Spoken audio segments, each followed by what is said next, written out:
Bé, bona tarda. Comencem la tercera sessió, la tercera taula rodona, i esperem que tingui el mateix interès, el mateix debat que les anteriors, que segur que sí, donada la qualitat dels ponents. Aquesta sessió es titula Peer-to-Peer, obligació de l'ISP de revelar dades personals, y dadas las noticias de esta última semana también se podría titular cortar o no cortar, ¿no? Pero bueno, como ha comentado la profesora Xalabarde esta mañana, se trata de no centrarnos en este tema y analizarlo desde una perspectiva más global. Antes se ha hablado de los tres posibles actores que participan en este intercambio de ficheros. Se ha hecho referencia a los que desarrollan los programas o las herramientas, a los proveedores del servicio y a los usuarios. Si en un futuro se llega a la solución que proponía Javier de la Cueva, de que sean un poco los proveedores de servicios que asuman el coste de la pérdida del coste que supone la infracción de la propiedad intelectual, no nos estaríamos planteando las cuestiones que ahora debatrán los ponentes. En la medida en que esto no es así todavía, nos encontramos que para poder ejercitar las acciones correspondientes hace falta identificar quiénes son estos usuarios, quiénes son los sujetos que están detrás de una determinada dirección IP. En primer lugar, lo que los titulares de derecho tienen o a lo que acceden es esta información, una dirección IP, un día y una hora concreta en que se produce una conexión y una descarga de determinados ficheros. Esto en sí mismo ya es una información de carácter personal y, por lo tanto, le resulta aplicable la Ley de Protección de Datos, la Ley 15/1999. Y entonces ya plantearía de entrada si es posible o no tratar esta información dentro del marco que establece la LOPD. Supongamos que sí, que es posible tratar esta información, es decir, que es lícita dentro del marco de la LOPD. Entonces, para que el titular de derechos pudiera verse resarcido, le podríamos decir, pues vaya usted, acuda usted ante el proveedor de servicios y pregúntele quién es este titular, quién es la persona que está detrás de la dirección IP. Pues bien, si el proveedor de servicios accediera a transmitir esta información, nos hallaríamos de nuevo ante un supuesto de comunicación de datos de carácter personal. En concreto, se trataría de un supuesto de cesión regulada en el artículo 11 de la LOPD y hace falta o bien el consentimiento del titular o bien que concurran alguna de las excepciones que prevé la propia LOPD. Otra opción sería decirle al titular de los derechos, acuda usted a la autoridad judicial y pide a la autoridad judicial que ordene a los proveedores de servicios que faciliten esta identidad. ¿Esto es posible en nuestro ordenamiento jurídico? Pues bien, si se trata de delitos graves, en el marco actual, en base a la Ley 25/2007 de conservación de datos, a la que ha hecho referencia el profesor Morales esta mañana, sería posible si se trata de delitos graves. Si no es así, nos encontramos ante una situación un poco complicada. O sea, cuando no se trate de delitos graves o bien de ilícitos civiles, en principio no es claro que se pudiera obtener esta identidad. Este conflicto se produjo claramente y es el que, digamos, ha llegado más lejos en el caso Promusicae, en la que en un juzgado de Madrid se planteó esta cuestión y el juez elevó la cuestión al Tribunal de Justicia de la Comunidad Europea y dictó la sentencia de 29 de enero del 2008. Supongo que los ponentes entrarán un poco a analizar estas cuestiones y situarnos exactamente en el marco jurídico en el que nos podemos mover. A todo ello se han añadido las novedades legislativas de esta semana y también se tratará un poco de ver hasta dónde nos podrían llevar estas posibles medidas futuras. Para abordar estas cuestiones contamos con un panel de lujo. En primer lugar, contamos con Alfonso González, que actualmente es abogado del estudio jurídico Berkowitz Carvajal. Tiene distintos perfiles, ya que tiene una dilatada carrera académica, es doctor en Derecho, ha sido profesor de las Universidades Autónomas y Complutense de Madrid, ha desempeñado también funciones como magistrado suplente en la Audiencia Provincial de Toledo y en el 2005 se incorporó en el mencionado despacho de abogados, del que desde el 2008 es socio. Su actividad profesional se ha centrado en todas las ramas del derecho privado, por lo tanto, creo que nos puede aportar una panorámica muy profunda y muy completa.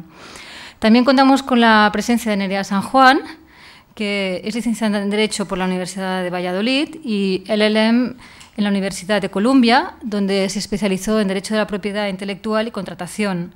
Y posteriormente ejerció como abogada en el despacho Cuatro Casas, en Barcelona, en Madrid, en Portugal. Y finalmente ha regresado a Madrid, donde actualmente es asesora jurídica de Cable Europa, más conocida como ONO.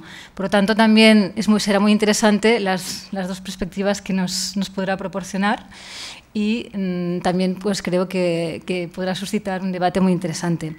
Y finalmente contamos con Ramon Miralles, coordinador d'Auditoria i Seguretat de la Informació de l'Agència Catalana de Protecció de Dades. És llicenciat en Dret per la Universitat de Barcelona, amb una experiència de més de 25 anys en el sector de les TIC i dedicats principalment a dirigir projectes de modernització de l'administració pública i actualment en el si de l'Agència Catalana de Protecció de Dades es centra en les funcions relacionades amb la seguretat i l'auditoria de sistemes d'informació. És auditor certificat de sistemes d'informació i té l'acreditació ISACA i també disposa de l'European Certificate on Cybercrime and Electronic Evidence. Doncs donem pas ja a les intervencions dels ponents y como en las anteriores mesas redondas, lo ideal sería que cada intervención durara unos 20 minutos para poder dar lugar al debate y a las preguntas del público. Muchas gracias. Bien, muchas gracias. En primer lugar, querría lógicamente agradecer a la Universidad Oberta esta invitación a participar en este acto, a Mónica y a Raquel particularmente, que son las personas que han contactado conmigo y me han brindado la posibilidad de venir a una universidad en la que nunca había estado y que la verdad he encontrado, por lo menos la sede, que era lo que no conocía, porque lo que es la página, evidentemente sí, la he encontrado bueno, sorprendente en el buen sentido de la palabra.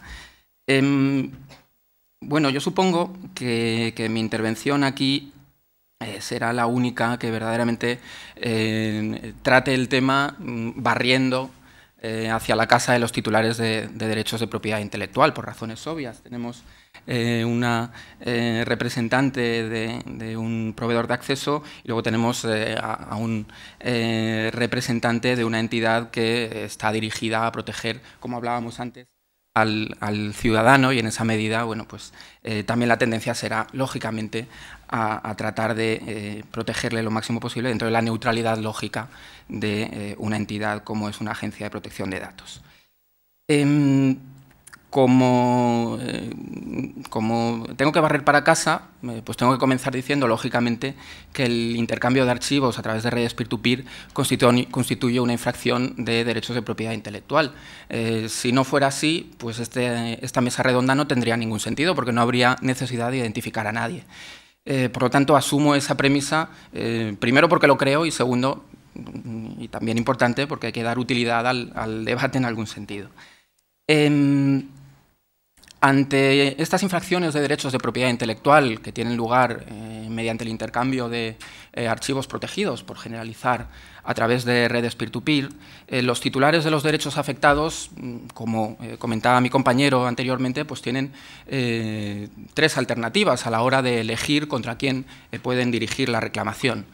Pueden reclamar ante quien pone a disposición del público con ánimo de lucro el programa a través del cual se lleva a cabo el intercambio de archivos y que de forma indiscriminada pues, incita a que este intercambio tenga lugar. Y, lógicamente, pues, se le podría exigir la cesación en esa conducta y, en su caso, una indemnización de daños y perjuicios una vez probado el daño. Una segunda alternativa es demandar al proveedor de acceso a Internet, de cuyo servicio se vale el usuario para cometer la infracción, a fin, en este caso solo con una acción de cesación, a fin de que suspenda el servicio que está proporcionando al usuario, que es el que en última instancia realiza el acto de intercambio. Y la tercera alternativa es la que vamos a analizar en este caso, que es la de demandar al usuario directamente, demandar a la persona que está realizando los intercambios que se consideran ilícitos. Claro, ¿qué dificultades se encuentra el titular de los derechos cuando quiere demandar al usuario que realiza los actos de puesta a disposición ilícitos? Bueno, pues en primer lugar tiene el problema técnico de que lo tiene que identificar. Si no lo identifica, difícilmente va a poder demandarlo.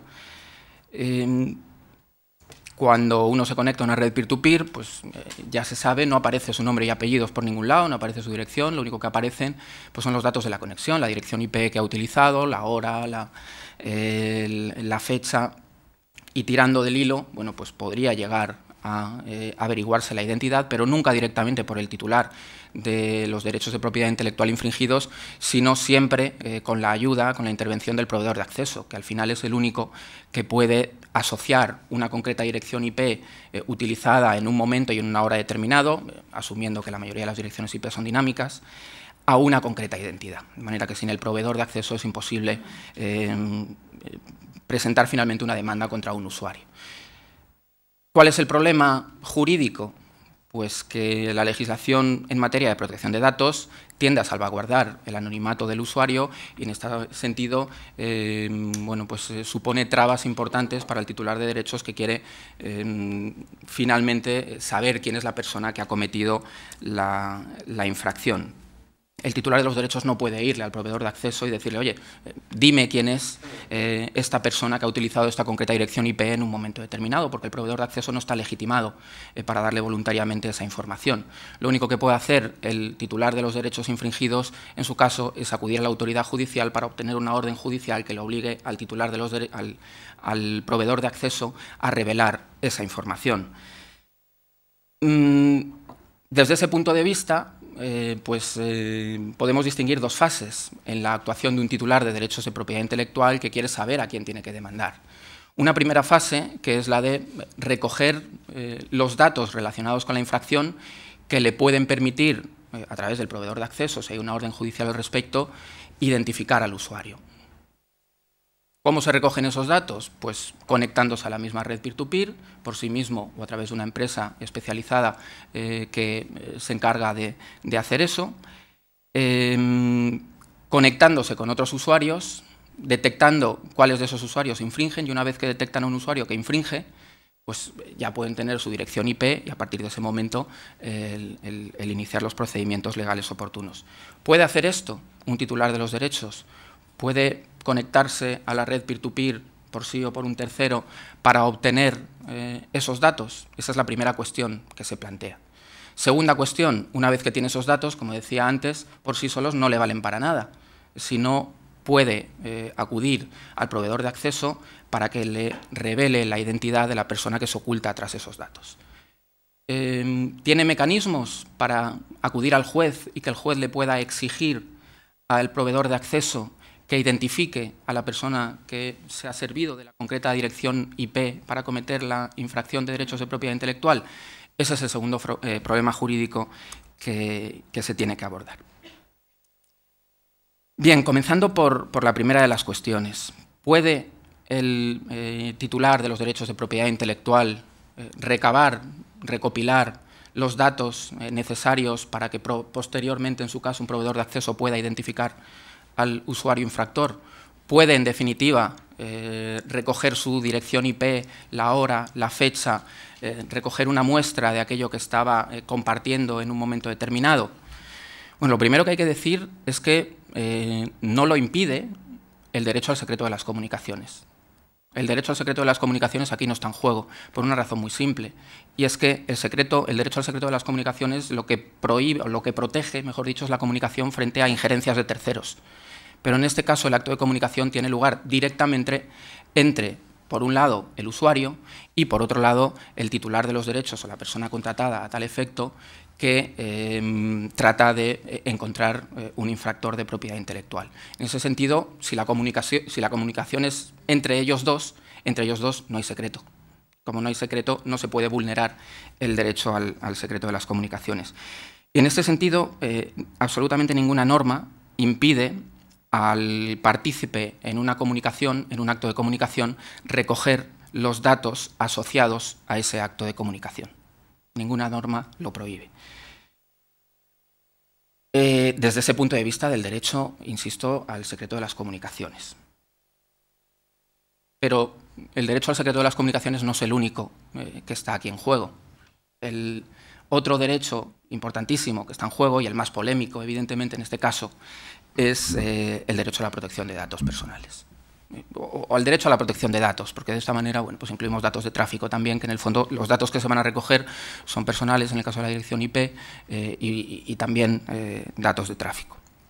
Bueno, la legislación sobre protección de datos prohíbe la recopilación de esos datos por parte de un titular de derechos de propiedad intelectual.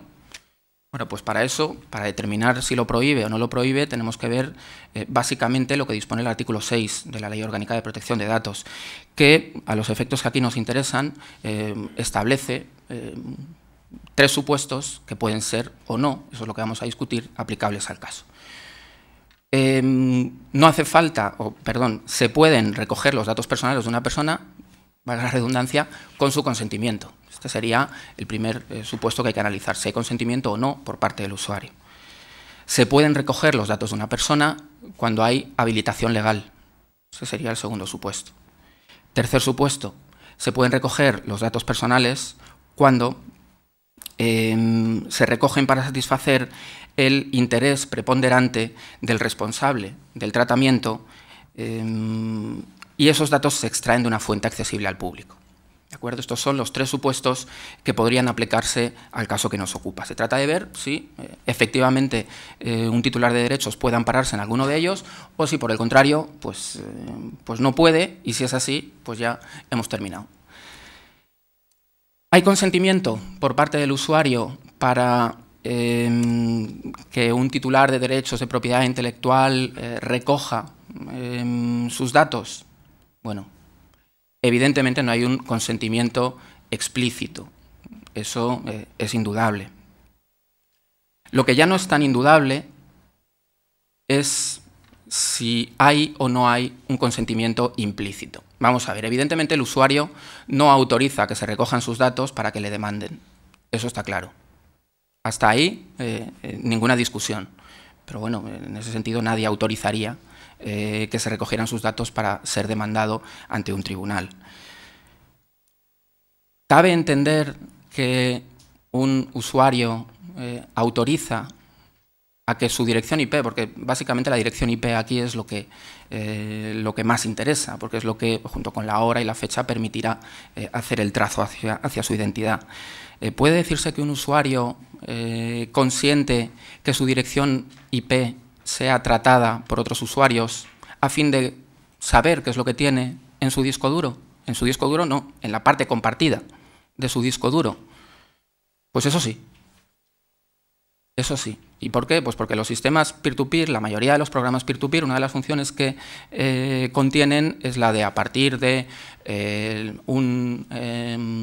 una concreta búsqueda que te arroja un concreto resultado y que proviene de un concreto usuario, puedes decir, pues este usuario, lo que tiene este usuario me interesa, pues porque no tiene virus, porque tiene un contenido, porque si tiene esto a lo mejor tiene más cosas, y puedes trazar al resto de objetos, al resto de archivos que tiene compartidos. De manera que la utilización de la dirección IP con el fin de saber qué es lo que tiene una persona en su carpeta compartida está prevista dentro de las reglas de uso de los propios programas de intercambio. Y en ese sentido, bueno, no es evidentemente una cosa clara que haya otorgado el consentimiento, pero tampoco es tan claro que no lo haya otorgado.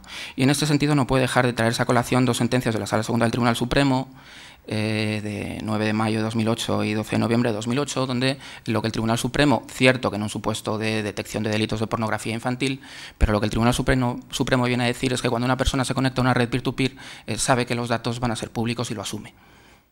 De manera que, bueno, ahí se puede encontrar un primer argumento a favor de los titulares de derecho de propiedad intelectual para defender que pueden recopilar los datos. Desde luego no es el más evidente. Segundo lugar, habilitación legal. ¿Tiene un titular de derechos una habilitación legal para recopilar los datos de un presunto infractor a fin de iniciar procedimientos contra él? Bueno, no hay ninguna habilitación expresa. Desde luego, en la ley en ningún lugar se dice que lo pueda hacer, en ninguna ley se dice, pero sí que hay habilitaciones tácitas.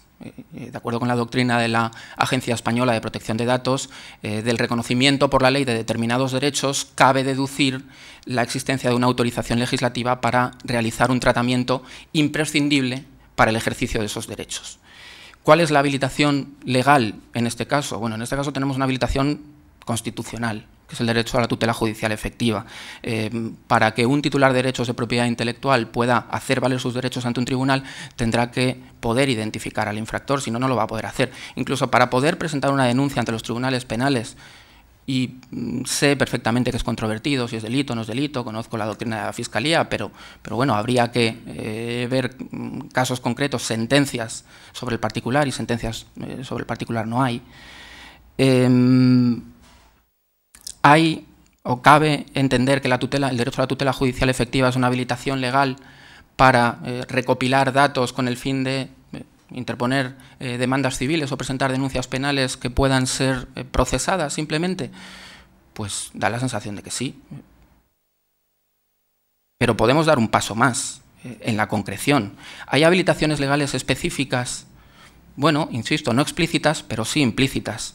Por ejemplo, las diligencias preliminares de la Ley de Enjuiciamiento Civil, artículo 256, 1 séptimo, prevén la posibilidad de los titulares de derechos de acudir a los tribunales civiles para que precisamente obliguen a los intermediarios a identificar a los usuarios que infringen derechos de propiedad intelectual valiéndose de sus servicios.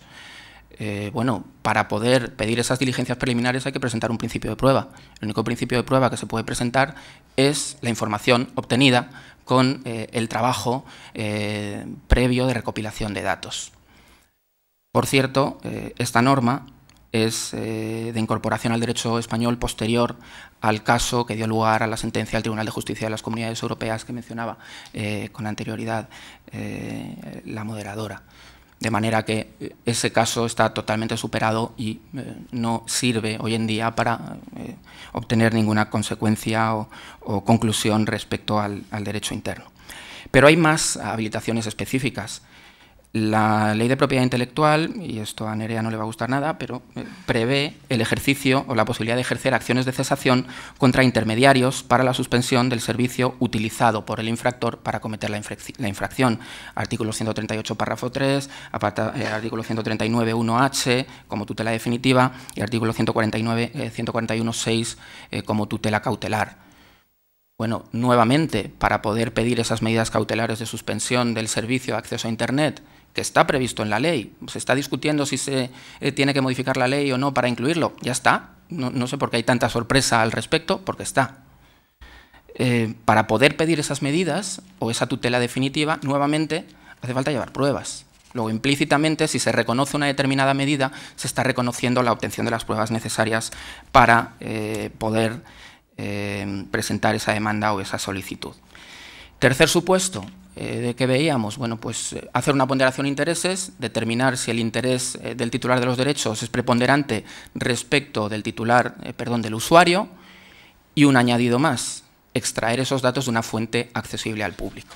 Si se dan estos dos requisitos, si se extraen los datos de una fuente accesible al público y el tratamiento que se quiere hacer está justificado y debe preponderar el interés del responsable del tratamiento respecto del interés del usuario infractor, en ese caso cabe recoger sin necesidad de consentimiento los datos del supuesto infractor. Problema, pues que el concepto de fuente accesible al público en nuestro ordenamiento es un concepto tasado que es discutible que se pueda aplicar a las redes peer-to-peer. Lo más parecido que hay dentro del concepto de fuentes accesibles al público en el artículo 3J, que ha sido encima más restringido por el reglamento de la Ley Orgánica de Protección de Datos, es la mención de los medios de comunicación. El reglamento habla de medios de comunicación social. La Agencia de Protección de Datos viene a decir que Internet no es un medio de comunicación social. Bueno, vamos a ver, Internet son muchas cosas. Internet es el correo electrónico y evidentemente eso no es un medio de comunicación social. Internet es elpaís.com y eso es un medio de comunicación social. O sea que no se puede generalizar en los términos tan vagos en que lo hace la Agencia Española de Protección de Datos. ¿Es una red peer-to-peer un medio de comunicación social? Pues lo que es indudable es que es un medio de comunicación pública.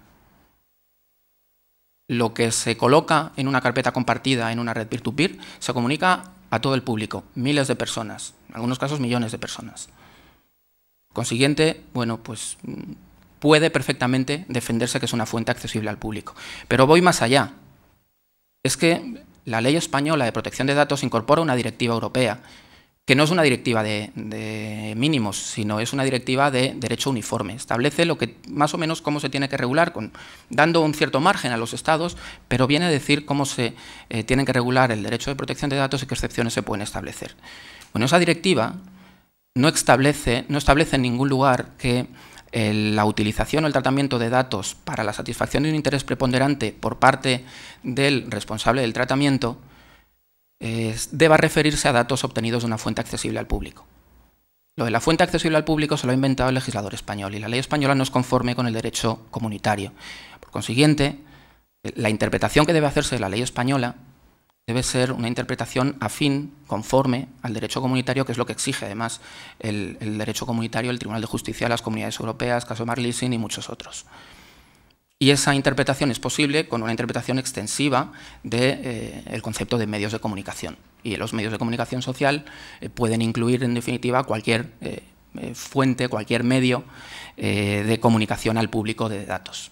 En definitiva, lo que hay que exigir es que el dato no se obtenga subrepticiamente, que no se obtenga ilícitamente, sino que se obtenga de una fuente que no sea restringida, que no se vulnere ningún tipo de norma de acceso a esa información.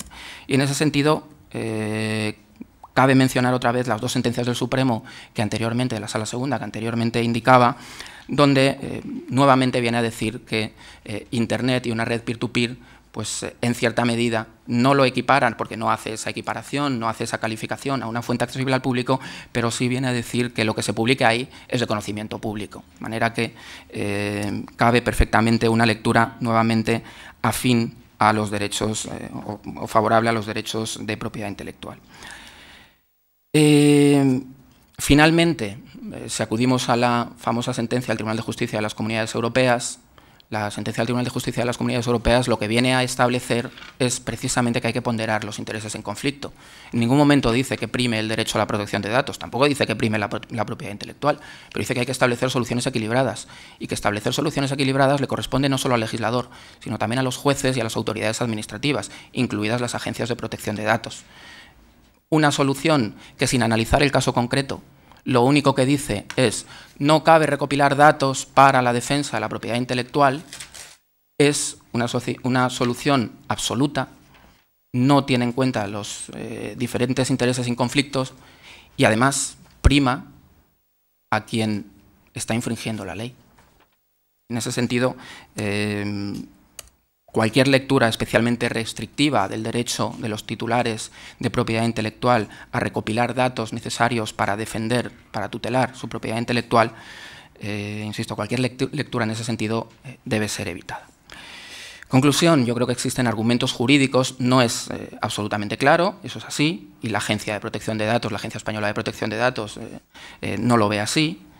Pero existen argumentos jurídicos para defender la licitud de la recopilación de los datos del infractor para poder luego interponer las demandas oportunas. Segunda fase, y aquí voy a ser más breve. Solo con la ayuda del proveedor de acceso, decía antes, se puede identificar al infractor. Decía antes, el proveedor de acceso solo va, con los datos que le proporcione, porque los ha recopilado antes el titular de derechos, solo va a identificar al infractor si hay una orden judicial o administrativa. Hoy todavía no puede ser administrativa, veremos dentro de un periodo más o menos largo. Pero solo con una orden judicial o administrativa podría un proveedor de acceso revelar esos datos al titular de los derechos de propiedad intelectual. ¿Qué problema tenemos aquí? Pues una contradicción legislativa en el derecho vigente. No analizo, no menciono todavía, luego lo veré rápidamente, el anteproyecto. ¿Qué es lo que dice la Ley de Enjuiciamiento Civil? Pues establece unas diligencias preliminares que vienen a incorporar el derecho a la información reconocido por la Directiva de Respeto de los Derechos de Propiedad Intelectual, por la cual el titular de los derechos de propiedad intelectual puede acudir al juez y decirle al juez, oiga, obligue al que presta servicios de intermediación a que identifique a la persona a la que presta esos servicios y los utiliza para infringir la propiedad intelectual. Esto lo dice la Ley de Enjuiciamiento Civil. ¿Qué es lo que dice la Ley de Conservación de Datos? Pues la Ley de Conservación de Datos, que creo que ya se ha mencionado esta mañana, parece establecer que los datos relativos a comunicaciones electrónicas solo se pueden conservar y utilizar para la detección, investigación y enjuiciamiento de delitos graves. La infracción de propiedad intelectual no es un delito grave, en ningún caso. Tampoco lo es, por cierto, la vulneración de la intimidad, de la imagen, del honor. Es decir, hay muchísimos delitos que si se cometen en Internet con la aplicación de esta ley quedan impunes, algo que no deja de resultar sorprendente. ¿Significa la Ley de Conservación de Datos que hay una impunidad en Internet? Por lo que al supuesto que aquí nos ocupa, infracciones de derechos de propiedad intelectual, a mí me cuesta creerlo. En general, me cuesta, en un Estado democrático, creer que se pueda generar por el legislador un ámbito de impunidad. Me cuesta mucho. Internet no es tan especial como para que merezca la creación de un ámbito de impunidad. La sentencia del Tribunal de Justicia de las Comunidades Europeas es totalmente contraria, aunque no lo dice expresamente, a la creación de un ámbito de impunidad, porque, como antes comentaba, exige la ponderación de los intereses. Un ámbito de impunidad, por definición, significa que priman totalmente los intereses de uno de los implicados respecto de los del otro. Eso no es equilibrio y eso no es ponderación. Si ningún derecho prevalece sobre el otro, pues hay que encontrar algún tipo de solución que permita un análisis casuístico de las circunstancias concurrentes, que permita determinar si en un caso concreto debe primar el derecho a la propiedad, el derecho a la protección de datos, o debe primar el derecho a la tutela judicial efectiva. No ya la propiedad intelectual, hablo de la tutela judicial efectiva, que es un derecho fundamental, igual que el derecho a la protección de datos. ¿Cabe una lectura de la Ley de Conservación de Datos en ese sentido? Sí, puede llegar a caber. Hay que forzar un poquito al juez para que haga esa lectura, desde luego, porque no es evidente, pero puede llegar a caber. La Ley de Conservación de Datos lo que hace es garantizar que los datos están disponibles para detección, investigación y enjuiciamiento de delitos graves. Y además regula la utilización de los datos en ese ámbito. Pero esa ley ni deroga ni regula la utilización de los datos prevista en la Ley de Enjuiciamiento Civil, que es otra norma de rango legal que regula un supuesto especial y que, si no ha sido derogado, ¿por qué vamos a considerar que no se aplica? Se aplicarán las dos. Una para garantizar la retención de los datos y otra, bueno, pues ya que los datos están ahí, la Ley de Enjuiciamiento Civil permite que esos datos sean exigidos por la autoridad judicial para entregárselos al titular de los derechos que están siendo infringidos. El anteproyecto de Ley de Economía Sostenible, recientemente aprobado, yo creo que va en esta línea. Lo que pasa es que, no sé si para bien o para mal, permite que, en lugar de la autoridad judicial, sea otra entidad, la Comisión de la Propiedad Intelectual, la que decida al respecto. Esta ley pretende establecer la obligación, o este anteproyecto, que veremos si se aprueba y en qué términos, pretende establecer la obligación de los prestadores de servicios de identificar a los responsables de los servicios de la sociedad de la información cuando bueno, pues esos servicios se utilicen ilícitamente. Que, por cierto, deja a salvo las acciones civiles y penales que puedan responder al titular de los derechos infringidos. Luego sigue existiendo la vía de las diligencias preliminares del Código Civil. ¿Cuál es el problema del anteproyecto? Que parece resolver estas dificultades que tenemos, porque si claramente crea el derecho a exigir que se identifique a los infractores, está creando también o habilitando legalmente para que se recopile la información necesaria para hacer valer ese derecho. Pues el problema es que la ley se refiere a un concepto que no menciona en ningún otro lado la Ley de Prestación de Servicios de la Sociedad de la Información, que es el concepto de responsable del servicio de la sociedad de la información. La Ley de Servicios nos dice quién es el prestador de servicios y nos dice quién es el destinatario del servicio, pero no nos dice quién es el responsable. Lo que sí sabemos al leer el anteproyecto es que el responsable parece no ser el prestador de servicio, porque habla de identificar al responsable del servicio de la sociedad de la información que está realizando la conducta presuntamente vulneradora y que podrá requerir a los prestadores de servicios, o sea que la propia ley distingue al responsable del prestador de servicios. En fin, la cosa, como no la aclaren, no sabemos muy bien dónde va a llegar. Pero incluso si entendemos que se refiere al prestador de servicio, y con esto termino, el que suministra telemáticamente información es un prestador de servicios, conforme al anexo de la Ley de Servicios de la Sociedad de la Información. El usuario que suministra información a través de la red es un prestador de servicios de la sociedad de la información, nos guste o no, porque lo dice la definición de la letra A, apartado quinto del anexo.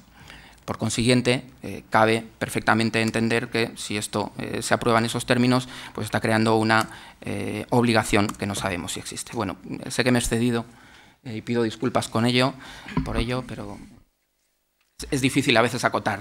Muchas gracias. Muchas gracias, Alfonso, por esta visión tan completa. Buenas tardes. Bueno, esto de ser el último de la última mesa se puede considerar casi un chollo, porque más o menos ya se ha dicho muchas cosas que llevo aquí apuntadas, con lo cual ahora repetirlas no las voy a repetir por descontado. Y además te provoca la tentación de empezar a responder a cosas que la gente ya ha dicho, ¿no? Entonces, ahora mismo tengo una especie de lío mental de por dónde empezar. Pero una cosa sí que quiero empezar a dejar clara,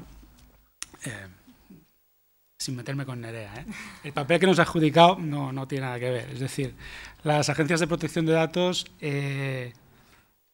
no estamos en la línea, digamos, ni de la propiedad intelectual ni de otro tipo de derechos. Es decir, sabéis que la protección de datos no deja de ser un instrumento desde el punto de vista del ejercicio de otros derechos y libertades de carácter fundamental, o no.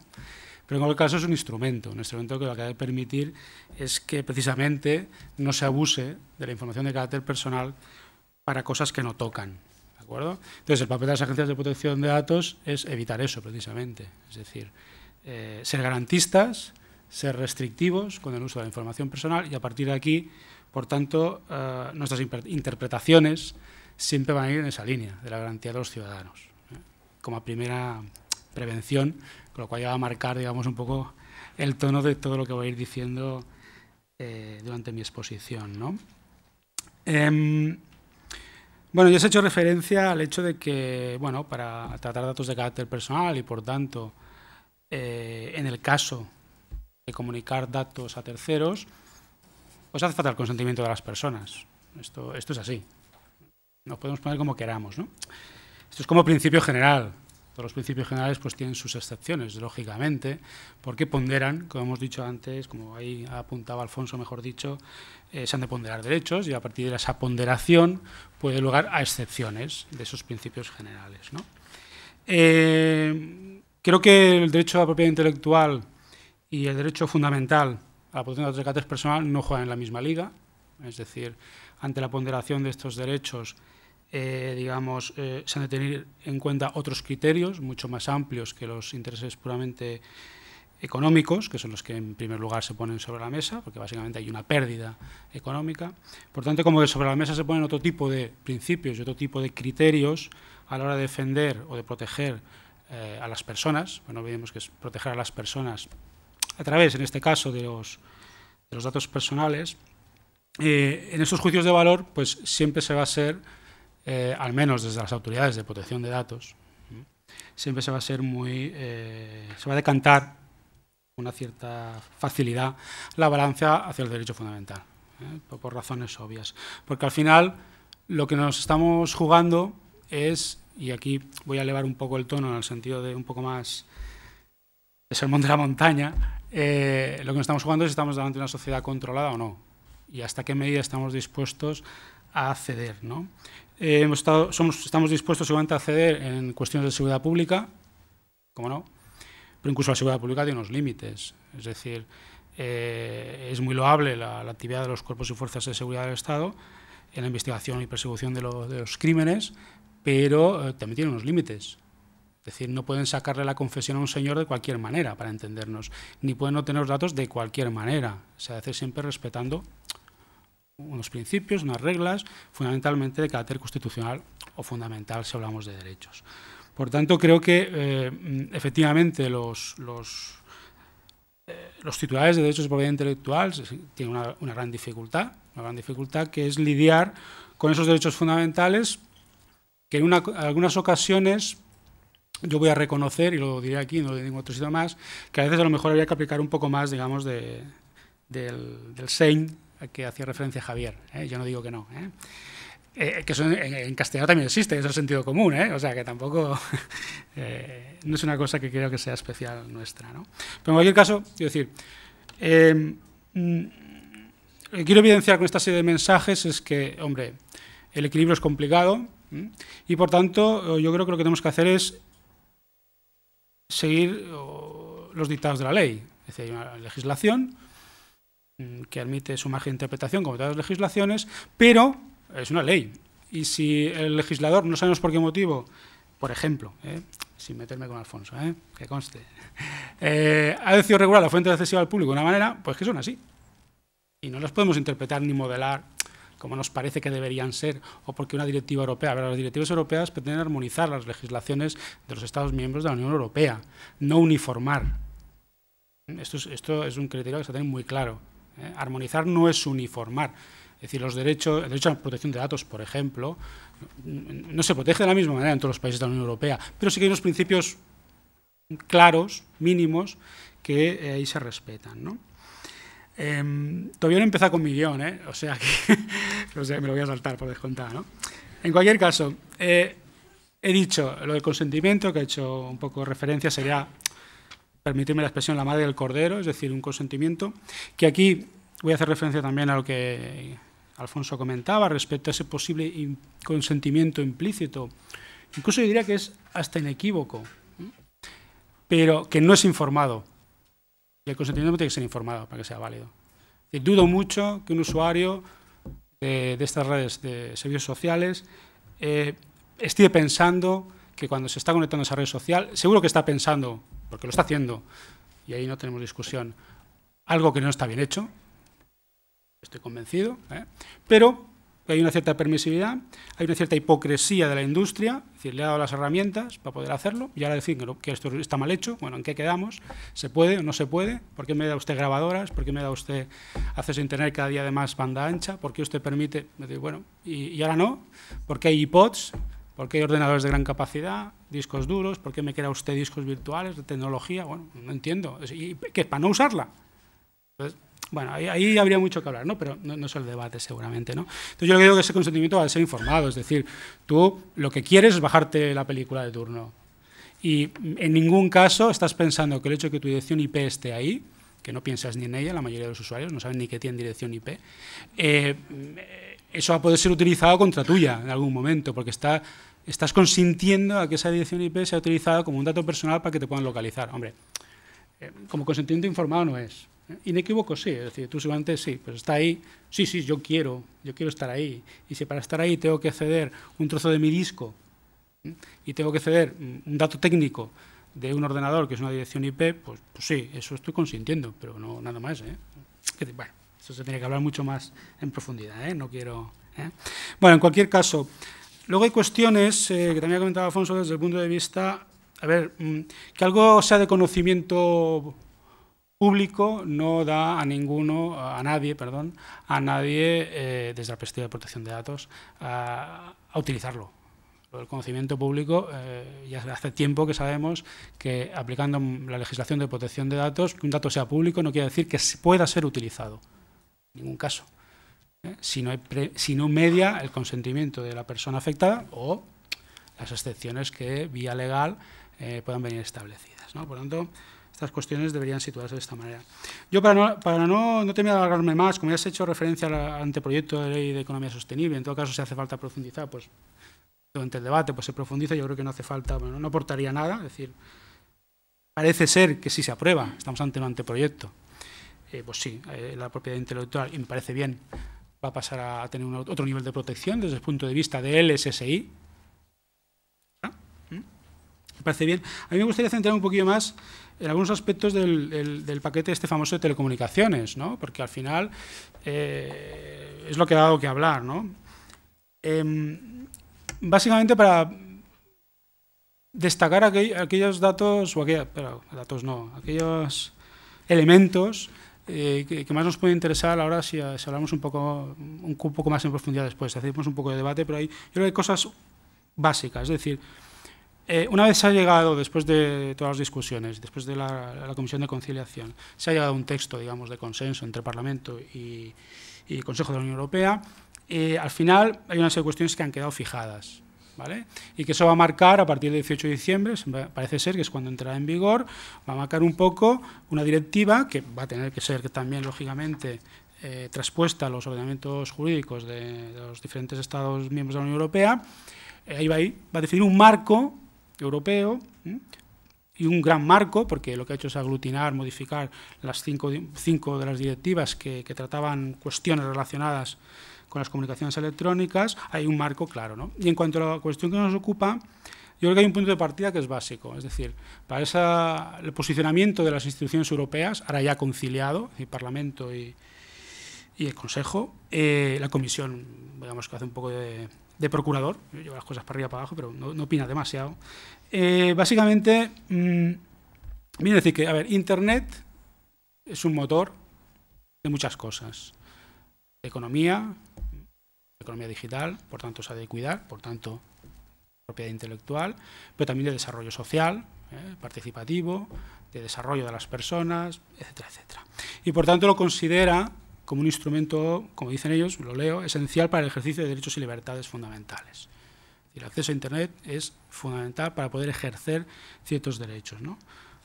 La educación, pero también, por ejemplo, para garantizar la libertad de expresión, de acceso a la información, que comentaba Nerea, y por tanto, cualquier restricción del uso de Internet ha de hacerse de acuerdo con todo lo que previene la Convención Europea de Protección de Derechos Humanos y Libertades Fundamentales. El punto de partida es este, la importancia, que no es un elemento tecnológico, no es ni tan solo, para entendernos, un servicio que se paga y se recibe, es un elemento esencial para el desarrollo de la sociedad.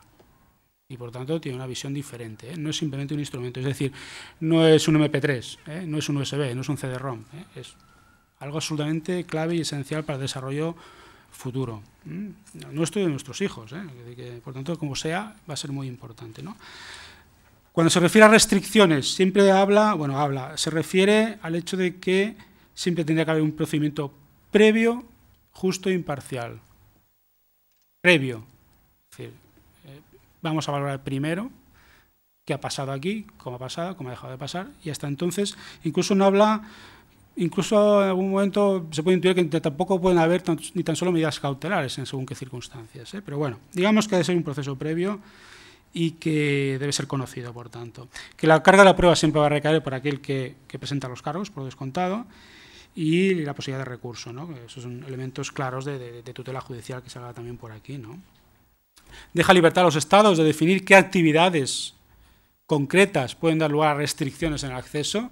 Vamos a lo mismo, se trata de armonizar, no de uniformar. Es decir, puede haber Estados miembros de la Unión Europea que no consideren las mismas actividades sujetas a restricción. Podría ser, puede darse esta circunstancia. Deja libertad absoluta. Y lo que me parece importante es que en cualquier caso esas medidas restrictivas siempre se han de hacer respetando primero la presunción de inocencia. Presunción de inocencia quiere decir que no presunción de culpabilidad, por tanto, no registro de toda la actividad que hacen los usuarios a priori, es decir, hasta que tú no estás realmente dentro de un procedimiento, dentro de una investigación, si fuera el caso, ¿no? Y derecho a la vida privada. Es decir, claro, es que no vale todo, es decir, porque por la misma regla de tres, el hecho de utilizar un cliente de una red peer-to-peer, que, bueno, parece ser que ahí ofrecemos una información que va a permitir localizarnos, o sea, que alguien entra realmente en un ámbito privado nuestro, por analogía, aunque sea un ejemplo absolutamente extremo, y lo planteo como extremo porque lo tengo que plantear como extremo, daría lugar también a la posibilidad de, bueno, a ver, yo aparte de ver lo que hay en su disco duro, quiero ver lo que hay en las estanterías de su librería. ¿Cuántos CD-ROMs copiados tiene físicamente? Por tanto, voy a pegar una patada en la puerta y voy a entrar a mirarlo. Porque quiero ver cuántos CD-ROMs ha copiado usted sin tener, sin ser una copia privada, obviamente. Si tiene usted su copia privada no hay problema, ¿no? Es decir, puesto en el extremo, por descontado, y con un cierto ánimo de provocación, por descontado, pero vendría a ser este símil, es decir, alguien entra en tu casa, alguien entra en tu disco duro, mira lo que hay en tu disco duro, ve que hay cosas que tienen una pinta de ilegales, que te mueres, o entra en tu casa y mira que tienes en los cajones para ver si has copiado cosas, o te abre el maletero del coche a ver si llevas CD-ROMs de música copiados, por ejemplo. ¿Verdad que esto veríamos claro que algo está pasando, que no toca? Bueno, pues un poco sería una cuestión a reflexionar un poco, ¿no? En este sentido, ¿no? Yo para acabar, para que nos quede un poquito de tiempo, que yo quería hablar otra cosa al final, pero que no me extenderé, pero que sí que es un aviso a navegantes, en este caso a los proveedores de servicios de información, de acceso. Las tecnologías están avanzando, como todos lo sabemos, aquí no voy a añadir nada, ningún valor añadido a mi exposición, ¿no? Es decir, las tecnologías avanzan muchísimo, las tecnologías basadas en el control de las comunicaciones pues están ahí a la orden del día. Hay tecnologías que ya se están utilizando, no digo ya porque se están utilizando ahora, sino que ya hace tiempo que se están utilizando, como en el caso de Inglaterra, ¿no? De Reino Unido, con Form y British Telecom, o en el caso de Estados Unidos también, ¿no? Con AT&T y BYD, por el cual básicamente se estaba analizando qué hacen los usuarios en Internet, pero desde el punto de vista del contenido de las comunicaciones, no ya del sobre, ya no discutimos del sobre, ya estoy discutiendo de que nos abren el sobre, ¿de acuerdo? Y miran lo que estamos haciendo. Estas son tecnologías como las que utilizan, por ejemplo, por irnos un poco lejos, pero bueno, que utiliza China para interferir las comunicaciones, por tanto interfiriendo en la neutralidad de la red. Esto es muy importante, no interferir en la neutralidad de la red es algo que ha de ser básico, porque si no, también hoy se ha mencionado al inventor de la web, él también ha dicho que bueno, lo que está en juego al final es la integridad de Internet como medio de comunicación. Yo estoy de acuerdo absolutamente en este caso, Alfonso, de que estamos ante un medio de comunicación, que posiblemente si no lo sea hoy reconocido desde el punto de vista formal o jurídico, lo tendrá que ser en algún momento, porque es evidente que es un medio social de comunicación, al menos en la práctica y sobre los hechos, pero son tecnologías que se están utilizando en China, se están utilizando en Irán, etcétera, etcétera, para censurar el acceso a Internet, y que se han utilizado en Inglaterra, y que son las que podrían permitir según qué control sobre los servicios de Internet que se utilizan. Por ejemplo, el peer-to-peer.